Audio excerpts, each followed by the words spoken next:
Hello and happy Sunday. Chief Meteorologist Melissa Frey here in the Alaska's Weather Source Weather Center. I hope your weekend's off to a great start. We have officially celebrated solstice moving into the summer season, and we have a lot going on weather-wise, so I do want to get you up to speed, let you know what's coming as you prepare for the week. First of all, if you are on Facebook, hop in the comments, let me know where are you watching from, what are you enjoying about this summer so far, and maybe what are you looking forward to. We still have a lot left, and even though we are technically losing daylight at this point, it happens very gradually, very slowly. We're losing just a few seconds with each day. So we still have, again, just as much daylight when you look at the full minutes today compared to what we saw on Friday for the longest day of the year. And it's really not until September that you really start to notice, again, that sunset getting up a little bit earlier. So hop in the comments, let me know where you're watching from, and we'll get to that forecast. Also, if you have any questions, of course, you can pop those in there as well. Let's get to those weather headlines. We have been talking all week about the wildfire activity that is growing rapidly across the state. It's really been quite impressive. Last week, beginning of the week, we were talking about just 1,000 or so acres that had burned in the state. And I'll show you the numbers here in a moment, but we're well over 100,000 acres at this point. The good news is, though, for those firefighters, for the fire danger, we are finally seeing some cloud cover and cooler temperatures moving in, even some showers likely here across the state. Hello to you there, Arnold and Gamble. How is the weather there in the Aleutians? You also will see some showers pushing in this week. I'll have that forecast here in just a moment. But look at these numbers again, really impressive. We are seeing now over 144,000 acres burned just so far this year. And again, the majority of that has been burning just in the past week. We're now up to 186 active fires burned in the state. 37 of those are new in just the past 24 hours. So just this weekend, an additional 37 new fires have been detected, and 20 of those are currently staffed. That means firefighters have been sent to those fires working on those suppression efforts. And here's the deal. Because of the amount of lightning that we have seen here over the past several days, we're going to see that number continuing to grow, because when a lightning strike hits and starts a fire, it actually takes a couple days before there's enough smoke that's generated, assuming it's away from a populated area, before it's detected and before we know about it, and before whether they assess whether or not it needs to be something that should be suppressed. So we will likely see all of these numbers continuing to grow here over the next week.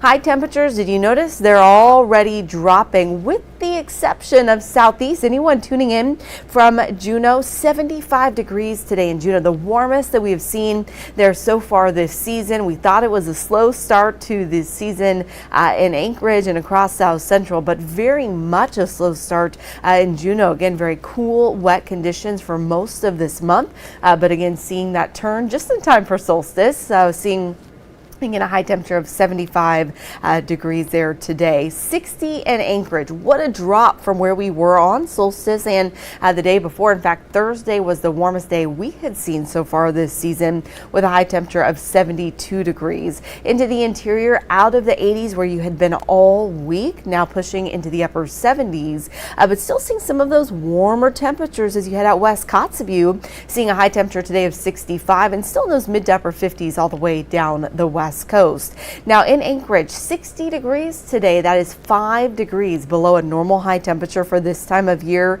Of course, nowhere close to records. Records nearly 80 degrees. That was the case back in 1997. We did see a little drizzle today, but nothing officially in those rain buckets out at Ted Stevens. So again, a shower or two. We are going to see increasing chances for showers over the next couple of days. For those of you in Fairbanks, a high of 79 degrees. Again, down considerably from where you were all week. I imagine it actually felt cooler to you there today, sitting just 5 degrees above normal though, so a little closer to what's normal for this time of year.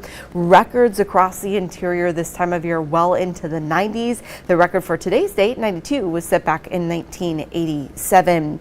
Here's a live look at current conditions around the state. Nearly 80 still at this hour in Fairbanks, 59 in Anchorage. We're seeing low 60s in Palmer. Clouds moving in there. Clouds also pushing into Ketchikan tonight. where temperatures are sitting in the upper 50s. So again, the last couple of days, it was clear skies across most of the state, and we're beginning to see that change. Those temperatures dropping 3 degrees in Anchorage, down a 14-degree drop in Ketchikan, slightly cooler in Nome. Temperatures actually up just a little bit, though, across the interior still. So here's what's going on. That big ridge of high pressure, which was blocking any storms from pushing in across the state, setting up that sinking atmosphere, which just evaporates the moisture right out of the air, brings in those clear, dry conditions and helps to warm those temperatures. That is all now weakening. That high pressure indicated on this map by those yellow colors is now pushing to the east. So we still have the heat in southeast, but see those greens pushing in from the west? That's the opposite. That's low pressure. And what that does is it helps to actually create some cloud cover, helps to bring in cooler temperatures, but also that jet stream helps to usher in any storms that happen to be building out to our west in the western Pacific. We do have a couple on the way. So that low pressure is going to continue to build across the state this week. Again, nothing extreme. We don't have any major storms moving in, no widespread or heavy rainfall, and really not that much of a significant drop in temperatures, but just enough of a pattern shift that we will start to see cooler and wetter conditions compared to what we saw over the weekend, which definitely is a good thing when it comes to those firefighting efforts. Again, with those firefighters responding to 20 fires out there tonight. So that trough of low pressure is going to stick with us through the middle part of the week. Now, we do still have a couple advisories in effect. We have flood advisories and heat advisories, and these go hand in hand. And you might be going, wait a minute, flood advisories, you would think that would come from rain? And heat advisories, of course, would come from the heat. How do those work in tandem? Well, the heat advisory, of course, because of the warm temperatures, still pushing into the 80s along the Haines Highway. And we had heat advisories in effect earlier this week, I should say last week, for the interior. And what that is doing is all of that warm air is just causing the snow, especially in the higher elevations, to rapidly melt. And so we are seeing rivers and streams running high because of how fast the snow is melting. That was the case last week through the Brooks Range, still the case in portions of the higher elevations around southeast, and now is the case as you head into portions of south central. So we do have flood advisories in effect for the Yentna and Squintna River systems in the western Susitna Valley, and also for the Matanuska River. We've already seen some flooding there near Butte. We do have some homes, some building structures that are impacted along with the road in the Matanuska Valley, and then also same story as you head out into the western Susitna Valley. So those two areas, again, really important if you're along those river systems, you're paying close attention to water levels as they are high. The good news is that as these temperatures drop, we will stop seeing such rapid snow melt. So that should allow these rivers some time to recede. But again, flood advisory is still in effect here tonight and likely extending into much of next week. First little area of low pressure is going to push in from the west as we head into Monday morning. We will see some scattered showers across the southwest corner of the state. Also still seeing chances for those isolated thunderstorms across the interior and some light rain popping up tomorrow across south central. Still dry for most of southeast, but then we do have a second storm system that's going to develop in the Bering Sea. Again, this one also not much to write home about, but it will bring wet conditions to the southwest corner of the state, and then we'll eventually see some of those showers pushing across the Kenai Peninsula. Chances for light rain also pushing into portions again of south central. So looking ahead to tomorrow, look at Anchorage, 57, a chilly 57. So those temperatures continuing to drop. Again, that is about a 15-degree drop from where we were at the end of the week. The interior dropping to the mid 70s. We'll see 40s and 50s on the slopes. Still warm in Nome and Bethel, and temperatures still into the mid 60s there in Juneau. We will see some rain showers pushing into southeast. You'll see just chances for some light rain in Ketchikan and Petersburg and into Juneau. Highs will be in the low to mid 60s for you there. Again, a little bit cooler in Haines and in Skagway as well. So starting to see those temperatures again dropping. Hello to you there in St. Paul Island. You have some rain showers coming. And Grant Smith says sunshine is back. Yes, we'll see it in and out. Now for the interior, thunderstorms are going to continue As we head into Monday, isolated showers, be prepared for that. But you notice those temperatures are still dropping, mid 70s in Fairbanks, still in the mid 80s in Fort Yukon, but cooling to the 60s in Healy. For the slope, it is still warm at Anchorage Pass with chances for isolated thunderstorms there. But we will see cooler conditions as you head up to the slope, 40s in Ukiavik, low 50s in Dead Horse, mid 50s in Wainwright. And again, we are no longer seeing that rapid snow melt there. So rivers and streams beginning to recede. Out west, temperatures nice and comfortable at 53 in Kotzebue, 58 in Nome, mostly sunny. Enjoy that sunshine tomorrow. Hey, there in Gamble, you'll see mostly cloudy conditions with high temperatures in the mid 40s. Further inland, it's warmer in Galena, still nearly 70. Unalakleet at 60 and 66 in McGrath. Bethel, temperatures dropping upper 50s for you there tomorrow, staying mostly cloudy. And we'll continue to, again, otherwise see just chances for some light rain in and out.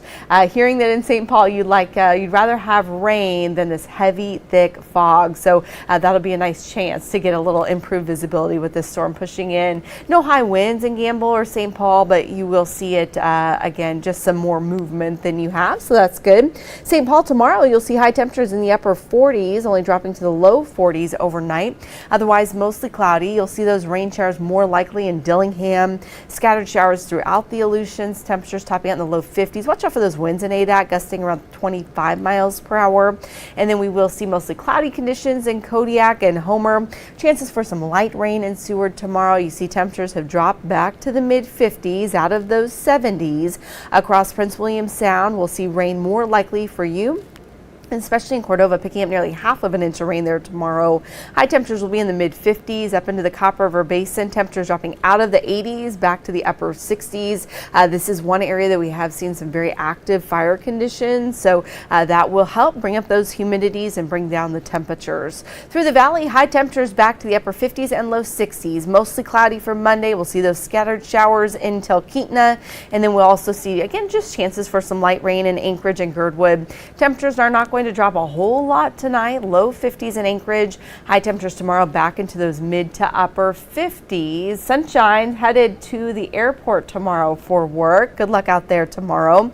For Anchorage over the next week, again, we'll see those showers in and out. Again, it's not going to be much. If you do have a garden that needs a lot of water, you may still have to provide some of that water. Mother Nature's, again, not going to bring a ton, but will be cooler. High temperatures upper 50s Monday, low 60s as we head through the week. A little bit more sunshine at the end of the week, and you can see those temperatures rebounding back closer to normal for this time of year, getting back into the mid 60s. Now looking ahead for Fairbanks, again, it's 70s tomorrow, but look at the drop as we head into the middle part of the week, back into those mid 60s Wednesday and Thursday, along with chances for those isolated thunderstorms continuing, and then it does warm back up. After that trough moves on at the end of the week, we'll see temperatures rebounding back into the low to mid 70s as we head into the end of the week and into early next week. So again, big picture, main story, temperatures dropping. We'll get a little bit more cloud cover, and we'll see chances for those light showers the next couple days before we see warmer conditions moving in here at the end of the week. I don't know about you, but I kind of appreciate these cloudier, cooler days once in a while. In the middle of summer, like today. Yesterday we were out kayaking at Big Lake. The sunshine was so beautiful and so nice, but you know, I haven't done things like laundry, right? Or gone grocery shopping, so I did appreciate the cloud cover today to be able to not feel guilty for not being outdoors the whole time. And again, maybe the next couple of days will be a little more productive as we won't feel that need, that energy to get out. Although if you do still want to do some hiking, if you're planning on doing some fishing this week, again, it's not a major storm. It's not heavy rain. Just grab the rain gear, grab something with a hood, and you'll just be just fine. Again, just light rain showers. You might just want an extra layer with those temperatures dipping into the upper 50s and low 60s. Now, if you are in one of the areas that is impacted by those wildfires, again, we do have several areas that have evacuation orders in place. Those numbers are changing and updating really by the minute. We have that latest information at alaskasnewssource.com. storms. So stay tuned to our website. We're going to keep you updated there with that information. We have all the links to the maps, to the community centers where you can get help if you need it, and we'll continue to monitor that situation very closely. And again, if anything changes in regards to the wildfires, if you see things changing or expanding or there's new fires, again, we'll let you know that information right away on our website and on our app. If you don't have our weather app, I encourage you to download it. It's a free app. We keep it updated. Our team of meteorologists here are updating that every single day, 7 days a week, and so you can get the latest information there as well. Otherwise, I'm going to leave you here with a live picture from Glen Alps. Look how green it is, even with that cloud cover moving in. Again, a little light rain out there, but I do hope that you have a great rest of your weekend heading into the work week. Hope you have a great week, and we will see you right back here on Alaska's News Source tonight at 10.